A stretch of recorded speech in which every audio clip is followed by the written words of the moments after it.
झारखंड में जैसे जैसे आदिवासी समाज अपनी पारंपरिक स्वशासन व्यवस्था को लागू करने के लिए संवैधानिक अधिकारों का इस्तेमाल कर रहा है, पेशा कानून के अभाव में अपनी स्वशासन परंपरा के तहत गांव के लिए महत्वपूर्ण फैसले ले रहा है, वैसे वैसे उनके सामने प्रशासनिक अड़चनें पैदा हो रही हैं। जैसा कि हमने आपको कुछ दिनों पहले ये जानकारी दी थी कि अब मानकी मुंडा व्यवस्था के तहत चुने गए ग्राम प्रधान, जिसे ग्रामीण मुंडा या हाथू मुंडा कहते हैं, उसे जिला प्रशासन बर्खास्त कर सकेगा। अब ये चेतावनी हकीकत में तब्दील होती दिखाई दे रही है। राज्य में पहली बार ऐसा हुआ कि असंवैधानिक कार्यों का आरोप लगाते हुए एक ग्रामीण मुंडा को उसके पद से बर्खास्त कर दिया गया।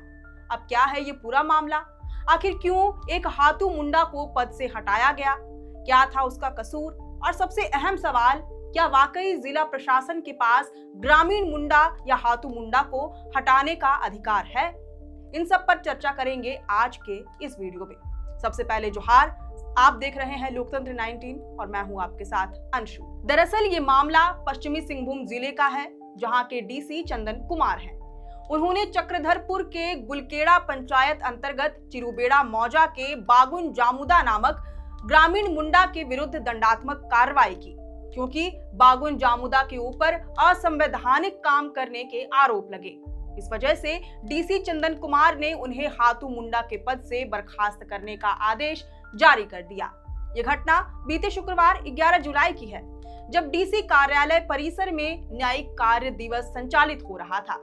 इस दौरान चिरुबेड़ा गांव स्थित लुपुंगबेड़ा टोला के रहने वाले रवि गोप, मिथुन गोप, गंगाराम गोप, जितेन गोप, शुरू गोप, सरिता गोप, चंपा गोप आदि सहित तकरीबन 40 की संख्या में गोप समाज के लोग डीसी के समक्ष शिकायत लेकर पहुंचे।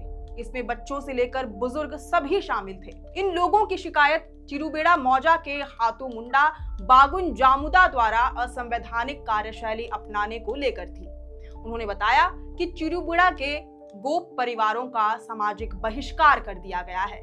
हाथू मुंडा बागुन जामुदा ने डाकुआ के माध्यम से गोप परिवार के 10 घरों पर कई तरह के प्रतिबंध लगा दिए हैं।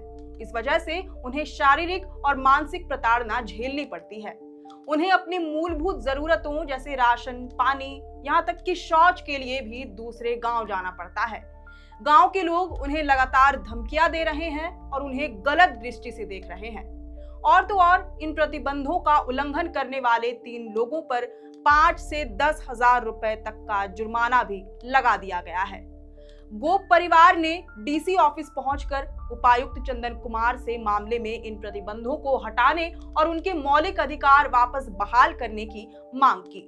इसके लिए उन्होंने डीसी को लिखित शिकायत भी दी। इसके मद्देनजर मामले में प्रशासनिक हस्तक्षेप करते हुए डीसी चंदन कुमार ने चिरुबेड़ा मौजा के हाथू मुंडा बागुन जामुदा को बर्खास्त करने से संबंधित तत्काल न्यायिक कार्रवाई प्रारंभ करने का आदेश दे दिया। इसके लिए उन्होंने हुकूकनामा शर्त 22 से 29 में वर्णित नियमों का सहारा लिया। आपको बता दें कि डीसी चंदन कुमार ने पहले ही चेतावनी दे दी थी कि अगर मानकी मुंडा व्यवस्था के तहत नियुक्त हाथू मुंडा द्वारा कोई ऐसा फैसला लिया गया जो कानूनन गलत हो और डीसी द्वारा लागू की गई शर्तों की अवहेलना करता हो, वैसी स्थिति में हाथू मुंडा पर प्रशासनिक कार्रवाई करते हुए उसे पद से बर्खास्त कर दिया जाएगा। यही नहीं, एक बार बर्खास्त हो जाने पर हाथू मुंडा के वारिस दोबारा पद पर दावा नहीं कर सकेंगे। हालांकि हाथू मुंडा पर डीसी चंदन कुमार द्वारा की गई इस दंडात्मक कार्रवाई को सामाजिक कार्यकर्ता और पारंपरिक स्वशासन व्यवस्था के पक्षधर ग्लैडसन डुंगडुंग मनमाना करार देते हैं।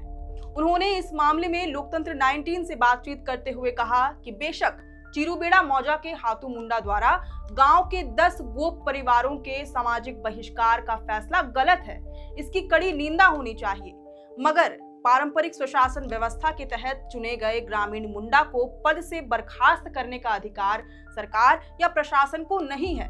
उनके पास बर्खास्तगी से संबंधित निर्णय लेने की कानूनी शक्ति नहीं है। अगर हाथू मुंडा के पद पर बैठा व्यक्ति कोई गलत या अवैध काम करता है या फिर वह स्वयं पद त्याग देता है, तो उस स्थिति में गांव वालों के पास हाथू मुंडा को पद से हटाने और गांव में से ही किसी अन्य व्यक्ति को ग्रामीण मुंडा के पद पर बिठाने का अधिकार होता है। इसी कड़ी में ग्लैडस्टोन डुंगडुंग ने यह भी कहा कि अगर हाथू मुंडा ने संवैधानिक रूप से कोई गलत काम किया है तो डीसी कानूनी शक्तियों का इस्तेमाल करते हुए हाथू मुंडा के पद पर बैठे शख्स पर व्यक्तिगत रूप से कार्रवाई कर सकते हैं, मगर उसे पद से हटाना सीधे तौर पर आदिवासियों की स्वशासन प्रणाली पर हमला करने जैसा है। बहरहाल, अब जैसा कि हमने कहा था कि डीसी द्वारा दी गई ये चेतावनी परंपरा और प्रशासन के बीच टकराव का सबब बन सकती है। कुछ ऐसा ही होता अब दिख भी रहा है। हाथू मुंडा को हटाने का फैसला कितना संवैधानिक था और कितना मनमाना, ये बहस फिलहाल जारी है। मगर एक बात तो तय है, जब तक झारखंड में पेशा कानून पूरी ताकत से लागू नहीं होता तब तक आदिवासी समाज अपने अधिकार और व्यवस्था के बीच इसी तरह उलझा रहेगा। वैसे इस विषय पर आपकी क्या राय है, ये हमें कमेंट करके जरूर बताएं। अगर आपको ये वीडियो पसंद आया हो तो इसे जरूर से लाइक और शेयर करें। हमारे चैनल लोकतंत्र 19 को फेसबुक, यूट्यूब समेत सभी डिजिटल प्लेटफॉर्म्स पर जरूर से फॉलो करें। फिलहाल लेते हैं अलविदा। जोहार।